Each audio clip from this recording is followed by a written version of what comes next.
میری آنکھیں نیند سے بھوجل ہو رہی تھی، سر بھی بہت بھاری ہو رہا تھا۔ سمجھ نہیں آ رہا تھا کہ مجھے اتنی نیند کیوں آ رہی ہے، جبکہ میں ساری رات بھی سو کر اٹھی تھی، اور اب پھر تھوڑی تھوڑی دیر سے میری آنکھیں بند ہو رہی تھی۔ میں نے بڑی مشکل سے اپنے شوہر وقاص کو آواز دی اور وہ فوراً ہی میرے پاس آ گیا۔ میں نے وقاص سے کہا کہ نہ جانے مجھے کیا ہو گیا، ہر وقت نیند آتی رہتی، ہمیں کسی ڈاکٹر کو دکھانا چاہیے۔ میری بات سن کر وہ ہنسا اور کہنے لگا کہ جب انسان کی زندگی میں کوئی فکر اور پریشانی نہیں ہوتی تو اسے پھر نیند ہی آتی ہے، اور تمہارے پاس تو کرنے کے لیے بھی کوئی کام نہیں ہے، اسی لیے تمہارا یہ حال ہے۔ اچھا ہے، سوتی رہو، تمہاری صحت اچھی ہوگی۔ وقاص کی بات سن کر میں دھیرے سے مسکرائی۔ یہ بات سچ تھی کہ میری زندگی میں کوئی غم، فکر یا پریشانی نہیں تھی۔ وقاص سے شادی کر کے میں بہت زیادہ خوش تھی، حالانکہ میں نے اس شادی کے لیے اپنے ماں باپ کو ناراض بھی کر دیا تھا، لیکن پھر بھی میرے دل میں کوئی دکھ نہیں تھا۔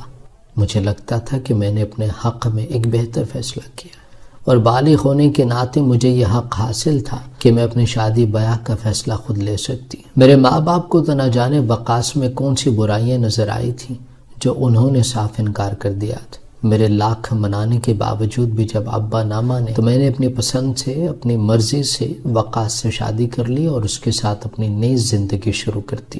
وقاص نے بھی میرا ہاتھ پکڑا اور مجھے شہر سے دور ایک ویران علاقے میں لے آیا جو ابھی زیر تعمیر تھا۔ وقاص کا یہاں ایک گھر تھا۔ وہ کہنے لگا کہ ہم شہر سے دور یہاں رہیں گے تاکہ ہماری محبت کھلی فضا میں پروان چڑھ سکے۔ ویسے بھی تم شہر میں رہو گی تو تمہیں اپنے ماں باپ کی یاد تنگ کرے گی، یہاں اس پرسکون جگہ پر تمہیں کوئی پریشانی نہیں ہوگی۔ اور واقعاً جب سے میں یہاں آئی تھی کچھ زیادہ ہی سکون محسوس کرنے لگ گئی۔ جہاں لیٹتی وہیں سو جاتی، ایسا لگتا کہ جیسے ہر وقت مجھ پر نیند طاری ہو۔ شاید اس کی ایک وجہ یہ بھی تھی کہ شادی سے پہلے میں نوکری کیا کرتی تھی اور سارا دن کام کاج میں مصروف رہا کرتی، اور شادی کے بعد یہاں آ کر میرے پاس کوئی کام نہیں رہا تھا، اسی لیے شاید مجھے ہر وقت نیند آتی، اور شادی کے بعد یہاں آ کر میرے پاس کوئی کام نہیں رہا تھا، اسی لیے شاید مجھے ہر وقت نیند آتی تھی۔ اور وقاص، وہ تو مجھے آرام کرتا ہوا دیکھ کر بہت ہی خوش ہوا کرتا تھا، کہتا کہ تم بہت عرصے سے نوکری کر رہی تھی نا، اچھا ہے، اب ایک سکون بھری زندگی گزارو۔ اب بھی مجھے لٹا کر وقاص خود باہر نکل گئے تھے۔ مجھے معلوم تھا کہ وہ کھانا لے کر آئیں گے۔ ہمیں یہاں آئے مہینہ ہو گیا تھا، لیکن وقاص نے ایک دفعہ بھی مجھے کھانا نہیں بنانے دیا تھا۔ وہ روز روز باہر سے کھانا لایا کرتے تھے اور کہتے کہ تم بس آرام کیا کرو۔ میں نے بہت دفعہ اس سے کہا تھا کہ تم راشن ڈلوا دو، میں کھانا بنا سکتی ہوں، لیکن وہ نہیں مانتا اور کہتا کہ میں تمہیں یہاں کام کرنے کے لیے نہیں لے کر آیا۔ وقاص مجھے اچھے سے اچھا کھانا کھلاتا اور کسی چیز کی کوئی کمی نہ ہونے دیتا، لیکن میں جب بھی خود کو آئینے میں دیکھتی تو مجھے اپنا آپ بہت کمزور محسوس ہوتا، جبکہ اب تو میں پہلے سے زیادہ خوراک لینے لگ گئی تھی۔ پہلے تو میں ایک وقت کا کھانا کھاتی تو 2 وقت کا چھوڑ بھی دیتی تھی، لیکن وقاص مجھے سر پر بیٹھ کر زبردستی کھانا کھلاتا اور کہتا اگر تم کھانا نہیں کھاؤ گی تو میں ناراض ہو جاؤں گا، اور اس کی خاطر میں زبردستی کھانا کھا بھی لیتی۔ 3 ٹائم وقت پر کھانا کھانے کے باوجود بھی میری صحت خراب ہو رہی تھی، میں دن بدن کمزور ہو رہی تھی، اور یہی بات میری سمجھ سے بھی باہر تھی۔ میری آنکھوں کے نیچے گہرے حلقے پڑ رہے تھے، اور یہی بات میں نے وقاص سے کہی تو وہ کہنے لگا کہ زیادہ سونے کی وجہ سے بھی آنکھوں کے نیچے گہرے حلقے آنے لگتے ہیں، تم اتنی پریشان نہ ہوا کرو، یہ کوئی ایسی بات نہیں ہے، اور بظاہر تم کمزور ہو لیکن اندر سے تم طاقتور ہی ہو، کیونکہ تم اچھی خوراک لیتی ہو۔ وہ کسی نہ کسی طرح مجھے مطمئن کر دیتا اور میں بھی اس کی بات مان لیا کرتی۔ میں نے آنکھیں بند کر کے وقاص سے محبت کی تھی اور اندھوں کی طرح اس پر اعتبار کیا تھا، اور میں اور وہ ایک ہی دفتر میں کام کیا کرتے تھے، اور تقریباً 6 مہینے ہم نے ایک ساتھ گزارے تھے، اور پھر میں نے فیصلہ کیا تھا کہ میں وقاص سے ہی شادی کروں گی۔ اس نے شادی کے لیے مجھے خود ہی پرپوز کیا تھا۔ وقاص دوسرے لڑکوں سے کافی مختلف تھا، وہ کبھی اپنے گھر والوں کا ذکر نہ کرتا اور نہ ہی نظر بھر کر دوسرے لوگوں کی طرف دیکھتا۔ میں واحد لڑکی تھی جس سے اس کی بات چیت تھی۔ وہ دفتر سے نکلتا تو پھر میری اس سے اگلے ہی دن ملاقات ہو جاتی۔ وہ فون پر بھی مجھ سے کوئی رابطہ نہ کرتا، میرے پوچھنے پر یہی کہتا کہ وہ میرے ساتھ حلال رشتہ چاہتا ہے، اسی لیے آفس کے علاوہ نہ ہی وہ مجھ سے بات کرنا چاہتا ہے اور نہ ہی ملنا چاہتا ہے۔ اس کی اسی بات نے میرا دل جیت لیا تھا۔ وہ چاہتا تو میرے ساتھ فلرٹ بھی کر سکتا تھا، ٹائم پاس بھی کر سکتا تھا، لیکن اس نے ایسی کسی بھی چیز کو ترجیح نہیں دی، بلکہ وہ حلال رشتے پر ہماری محبت کی بنیاد رکھنا چاہتا تھا۔ اور یہی وجہ تھی کہ میں مزید اس کی محبت میں دیوانی ہو گئی۔ میں نے اپنے گھر والوں کو بتایا کہ میرے دفتر کا لڑکا میرے لیے رشتہ بھیجنا چاہتا ہے، تو ابا خوش ہوئے اور کہنے لگے ہم نے تمہیں ہر چیز کی آزادی دی ہے، تمہاری پسند کی شادی پر بھی ہمیں کوئی اعتراض نہیں ہوگا، تم لڑکے کے گھر والوں کو بلوا لو۔ میں نے وقاص کو یہ بات بتائی تو اگلی شام ہی وہ مٹھائی کا ڈبہ اور پھول اٹھائے ہمارے گھر چلا آیا، اور یہی بات میرے ابا کو بہت ناگوار گزری۔ وہ وقاص سے کہنے لگیں کہ بیٹا رشتہ لے کے لڑکے کے گھر والے ماں باپ یا بہن بھائی آتے ہیں، تم اس طرح اکیلے کیسے آ گئے ہو؟ ابا کی بات سن کر وقاص نے سر جھکا لیا اور کہنے لگا کہ میرے ماں باپ نہیں ہے اور بہن بھائی بھی نہیں ہے، رشتہ داروں نے بہت پہلے ہی مجھے تنہا چھوڑ دیا تھا، اب اس دنیا میں اکیلا ہوں اور اپنی ہر خوشی اور دکھ میں خود کو اکیلا ہی پاتا ہوں۔ وقاص کی بات سن کر ابا کے چہرے کا رنگ اتر گیا تھا۔ وہ دبے لہجوں میں باورچی خانے میں آ کر اماں سے کہنے لگے کہ لڑکے کے آگے پیچھے کوئی نہیں ہے، میں ایسے لڑکے پر بھروسہ کر کے کیسے اپنی بیٹی کا ہاتھ دے دوں؟ میں نے ابا کی بات سن لی تھی اور اسی لیے التجائیہ نظروں سے اپنی ماں کو دیکھا تھا۔ اماں کہنے لگی اگر لڑکا اچھا اور شریف ہے تو پھر رشتہ کرنے میں کوئی اعتراض نہیں ہے، اب اگر اس کے ماں باپ اللہ کی رضا سے اس دنیا سے چلے گئے ہیں تو اس میں بیچارے کا کیا قصور ہے؟ میری نظروں کا اشارہ سمجھتے ہی اماں نے فوراً وقاص کی طرفداری کی تھی اور ابا بھی ہاں میں سر ہلاتے وقاص کے پاس جا بیٹھے تھے۔ میری ماں ایسی ہی تھی، میرا ہر اشارہ فوراً سمجھ آتی اور ہمیشہ میری ہی طرفداری کرتی۔ اس وقت بھی مجھے اپنی ماں پر بہت پیار آ گیا تھا، میں نے محبت سے ان کے گلے میں اپنے ہاتھ ڈال کر ان کے گالوں کو چوم لیا تھا۔ کافی دیر تک ابا اور وقاص دونوں بات کرتے رہے اور پھر وقاص ایسے ہی واپس چلا گیا۔ ابا نے رشتے کی فوراً حامی نہیں بھری تھی۔ اس کے جانے کے بعد ابا کہنے لگے کہ میں چھان بین کروں گا، ویسے تو لڑکے میں کوئی برائی نہیں ہے، لیکن پھر بھی میں اپنی بیٹی ایسے ہی کسی شخص کے ساتھ نہیں رخصت کر سکتا۔ یہ سن کر میں خوش ہو گئی، آدھا معاملہ حل ہو گیا تھا، آدھا باقی تھا، اور مجھے یقین تھا کہ چھان بین میں بھی ایسی کوئی بات سامنے نہیں آئے گی کہ جس کی وجہ سے ابا انکار کر دیں، لیکن یہ بات میری غلط فہمی ثابت ہوئی، کیونکہ 2 دن بعد ہی ابا غصے میں گھر میں داخل ہوئے اور کہنے لگے کہ کان کھول کر بات سن لو میری، تمہاری شادی وقاص سے نہیں ہو سکتی اور بہتر یہ ہے کہ تم اس لڑکے سے دور رہو۔ میں نے ناراضگی سے ابا سے کہا کہ ایسی باتیں کیوں کر رہے ہیں؟ ابا کہنے لگے میں نے چھان بین کروا لی ہے، وہ کسی بھی طور پر تمہارے لائق نہیں ہے۔ ابا کی بات سن کے میری آنکھوں میں آنسو آ گئے۔ اماں نے میرا چہرہ دیکھا تو ابا سے پوچھنے لگی کہ ایسی بھی کیا بات ہو گئی جو آپ اس قدر وقاص کے خلاف ہو گئے؟ ابا کہنے لگے وہ لڑکا پہلے بھی 2 دفعہ جیل جا چکا ہے، اس کے کرتوت کچھ اچھے نہیں ہیں، جہاں وہ رہتا ہے میں نے آس پاس کے لوگوں سے معلوم کیا ہے، کسی نے بھی اس کے بارے میں کوئی اچھی بات نہیں کہی۔ ابا کی بات سن کے میری آنکھوں میں آنسو آ گئے۔ سب کا یہی کہنا ہے کہ اس سے ملنے کے لیے رات دیر تک لڑکے آتے رہتے ہیں، ایک لڑکے سے ملنے کے لیے لڑکے ہی آئیں گے، وقاص سے ملنے لڑکیاں تو نہیں آتی نا، محلے والے بھی عجیب باتیں کرتے ہیں۔ یہ کہہ کر اماں نے ابا کو خاموش کروانا چاہا تو ابا کہنے لگے اور جیل کیا وہ بھی سبھی لڑکے جاتے ہیں؟ جیل جانے کے نام پر جہاں میں چوکی تھی وہیں اماں نے بھی مجھے عجیب سی نظروں سے دیکھا تھا۔ ابا اپنے کمرے میں چلے گئے تھے۔ اماں کہنے لگیں کہ تمہیں معلوم ہے وہ جیل گیا تھا؟ میں نے انکار میں سر ہلایا تو اماں کہنے لگیں پہلے جا کر اس سے پوچھو کہ کیا معاملہ ہے، نہ جانے تمہارے ابا کو لوگوں نے کیا کہہ دیا ہے، اب انہیں منانا اتنا آسان نہیں ہوگا، کم سے کم یہ بات تمہیں پہلے تو پتہ ہونی چاہیے تھی نا۔ اماں نے بھی اپنی سائڈ بدل لی تھی۔ میں پریشان ہو گئی تھی کہ نہ جانے وقاص جیل کیوں گیا تھا۔ اب ابا کو اس رشتے کے لیے راضی کرنا بہت مشکل تھا، کیونکہ ابا بہت شریف آدمی تھے اور اس طرح کی باتوں سے بہت دور بھاگا کرتے تھے۔ تھانہ کچہری کے نام پر تو ابا کی جان نکل جاتی تھی۔ اگلے دن جب میں دفتر گئی تو وقاص پہلے سے ہی موجود تھا۔ وہ مجھے دیکھ کر مسکرایا تو میں نے غصے سے پوچھا کہ تم نے مجھے اتنی بڑی بات کیوں نہیں بتائی؟ وہ چونک گیا اور کہنے لگا میں نے کیا بات نہیں بتائی؟ میں نے اس سے پوچھا کہ تم 2 دفعہ جیل گئے ہو، کیا یہ کوئی معمولی بات ہے؟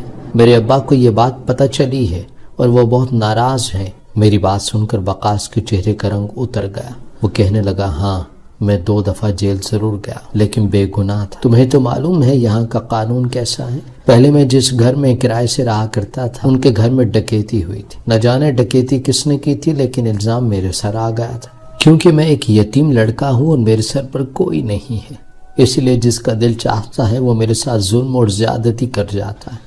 مکان مالکوں کو لگا کہ میں نے ڈکیتی کروائی ہے، اسی لیے انہوں نے زبردستی میرے خلاف FIR درج کروا دی اور پولیس والے بھی مجھے اٹھا کر جیل میں لے گئے۔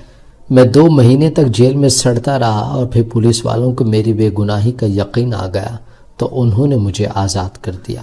یہ بتانے والی بات نہیں تھی، تمہیں یہ بات بتاتا تو شاید شرم سے دوبارہ زمین میں گڑ جاتا۔ پہلے ہی میں بہت مشکل سے اس فیز سے باہر نکلا تھا، اب تم نے یہ بات دہرائی تھی تو ایک دفعہ پھر میرا دل جل اٹھا ہے۔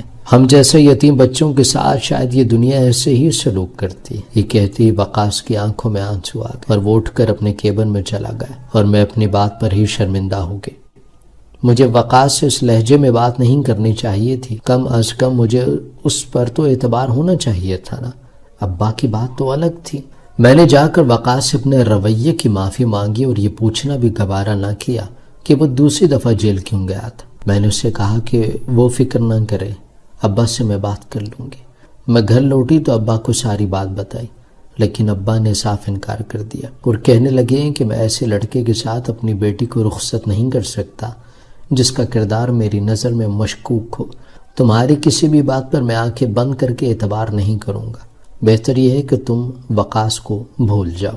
میں کئی دنوں تک ابا کو منانے کی کوشش کرتی رہی، لیکن نہ جانے کیا بات تھی کہ ابا کا دل مانا ہی نہیں۔ وقاص بار بار شادی کی بات کر رہا تھا۔ جب میں نے اسے کہا کہ ابا کسی طرح راضی نہیں ہو رہے تو وہ تلخی سے ہنسا اور کہنے لگا، دراصل تمہارے ابا کو تمہاری کمائی کی عادت ہو گئی ہے نا، سالوں سے تم ہی تو کما کر گھر چلا رہی ہو، تمہارے ابا تو ریٹائر بیٹھے ہیں، وہ کیوں تمہاری شادی کریں گے؟ اسی لیے وہ مجھ میں کیڑے نکال کر اس شادی کو روکنا چاہتے ہیں۔ وقاص کی بات سن کر مجھے جھٹکا لگا تھا۔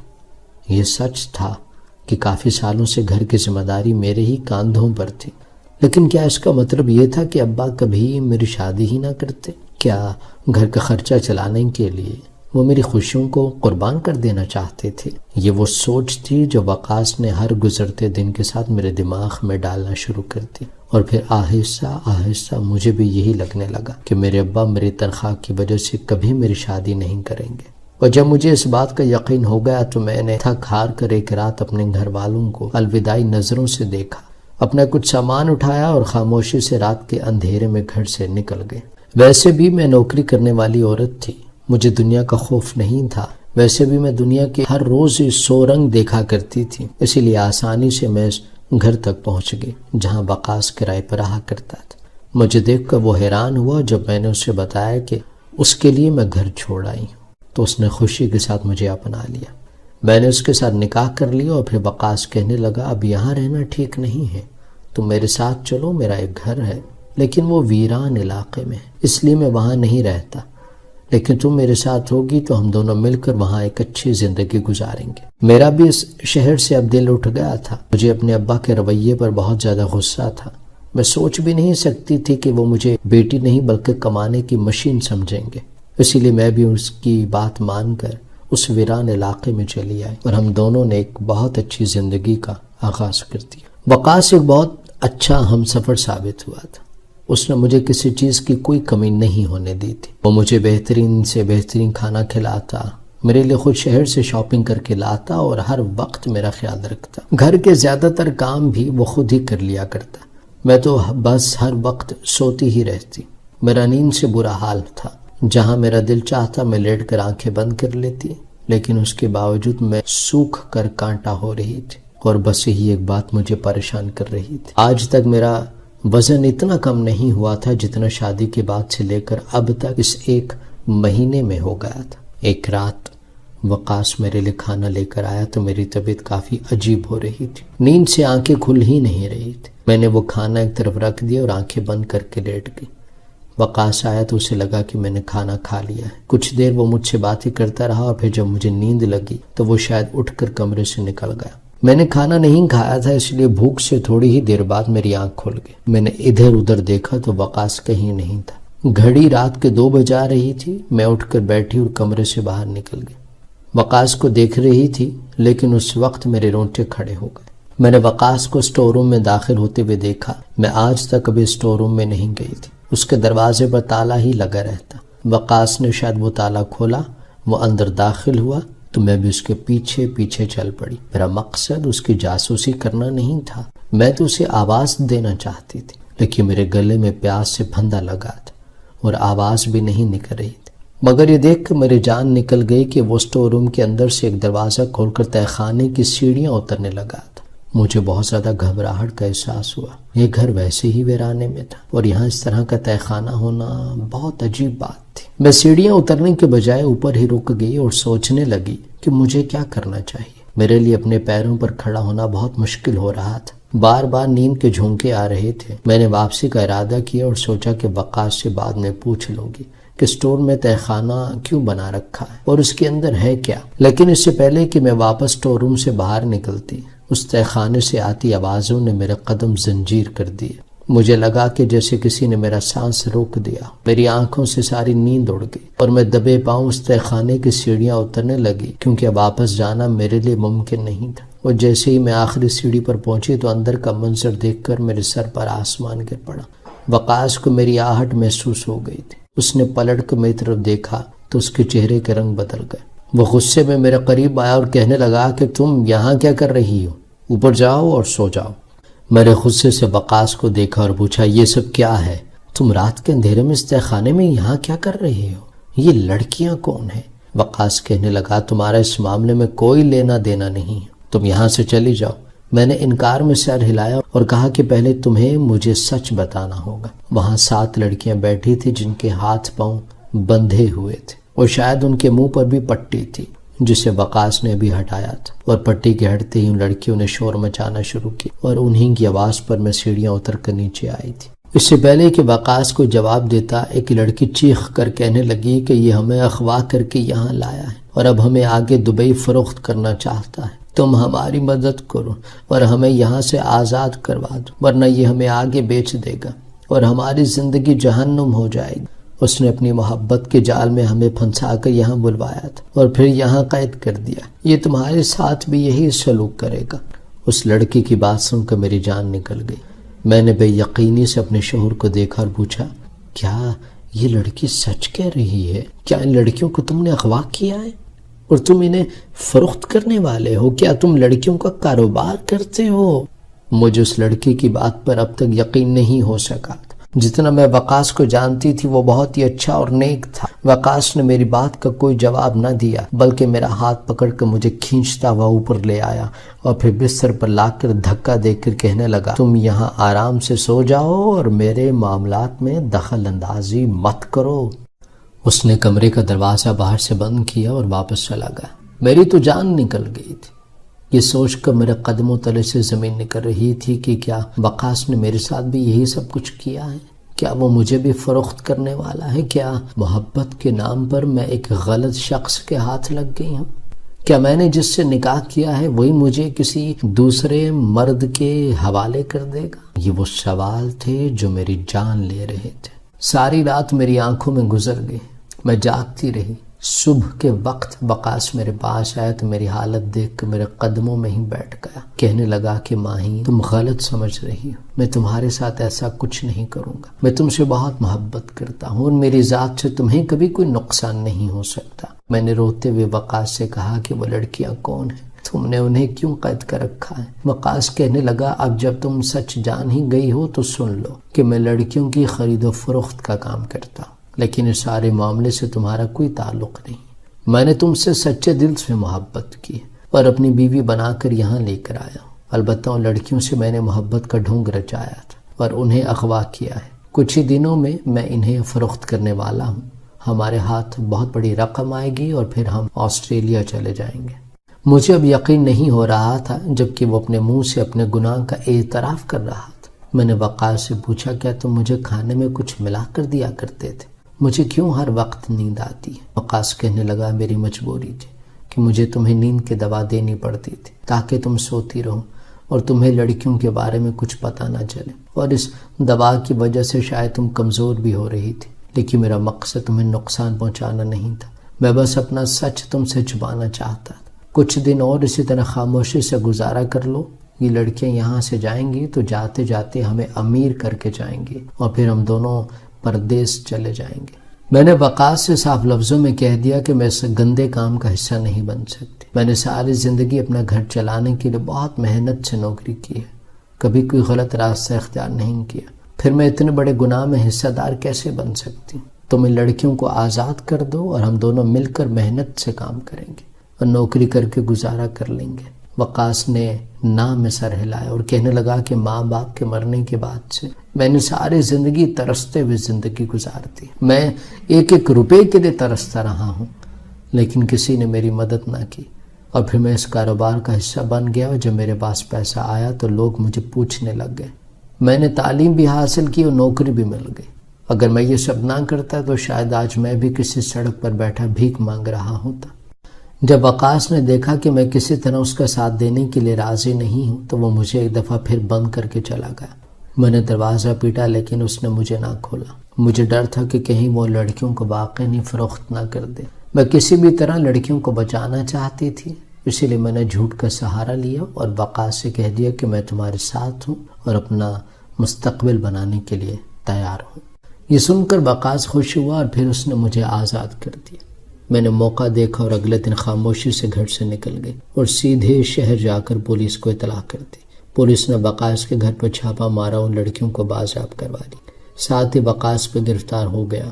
اسے یقین نہیں آ رہا تھا کہ میں نے اسے دھوکہ دیا، لیکن میری نظر میں یہ دھوکہ نہیں تھا بلکہ نیکی کے راستے پر اٹھایا جانے والا پہلا قدم تھا۔ میں نے اپنے ماں باپ کو جو دکھ پہنچایا تھا اس کی سزا مجھے مل چکی تھی، اور مجھے واپس اپنے گھر جانا تھا اور اپنے ماں باپ سے معافی مانگنی تھی۔ میرے طلاق مانگنے کے باوجود وقاص مجھے طلاق نہیں دی۔ اس کا کہنا تھا کہ وہ مجھ سے سچ میں محبت کرتا ہے، وہ کبھی مجھے نہیں چھوڑے گا۔ وہ چاہتا تھا کہ میں ہمیشہ اس کا انتظار کروں۔ میں آج بھی وقاص کے نام کے ساتھ اپنے ماں باپ کے گھر بیٹھی ہوں۔ میرے ماں باپ نے مجھے معاف کر کے سینے سے لگا لیا تھا، کیونکہ اتنا ظرف ماں باپ کے پاس ہی تو ہوتا ہے کہ وہ اولاد کی ہر غلطی کو معاف کر دیتے ہیں۔ وقاص کو 7 سال کی سزا ہو گئی۔ مجھے یقین ہے کہ جب 7 سال بعد وہ جیل سے نکلے گا تو بدل جائے گا۔ میری خاطر وہ ہر گناہ کا راستہ چھوڑ دے گا اور پھر ہم دونوں ایک نئی زندگی شروع کریں گے۔ کیا آپ لوگوں کو بھی لگتا ہے کہ یہ 7 سال وقاص کے کردار کو بدلنے کے لیے کافی ہوں گے؟ کیا واقعی نہیں وہ میری خاطر جرم کا راستہ چھوڑ دے گا اور ایک شریف انسان بن جائے گا؟ کیا میں اس کا انتظار کر کے ٹھیک کر رہی ہوں یا پھر مجھے اس سے اپنے راستے جدا کر لینے چاہیے؟ آپ کا کیا خیال ہے؟ مجھے صحیح مشورہ دے کر میرے لیے مستقبل کے فیصلے کو آسان بنائیں۔